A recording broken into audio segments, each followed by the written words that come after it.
وقت شما عالم، اکادمی، کارمند، استاد دانشگاه از پشت در فولبین میگذاره که مردم نوبت ایستاده است، اونجا باید اندیشه کنیم که همین پیروزی خرافات است.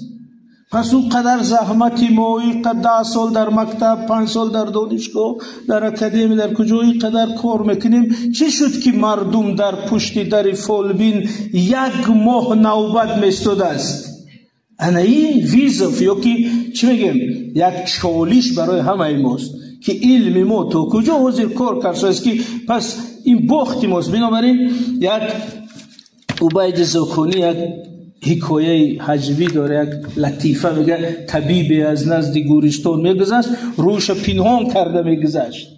بعد گفتن که چرا تو از نزد گورستان میگذری روی تو پنهان میکنی؟ میگه آخر همه ای دست من مردگی است. همین برای همین وقتی پشت در فولبین دیده مردم نوبت ایستاده که این همین نتیجه کاری ما است. من استاد، من اکادمیک، من زیایی، من نمیدونم دانشگاهی چکار کردم که این رفته از پشت در فولبین نوبت ایستاده است؟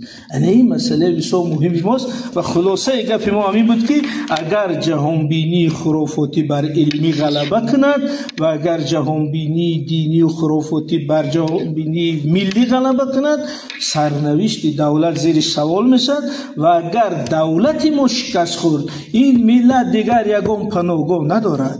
این آخرین جایی است که من ایستاده، این وطن من، این پناهگاه من گفته میتوانیم و همین 1% ماندگی در گرم هوشیاری سیاسی و جهانبینی علمی ماست. تشکر.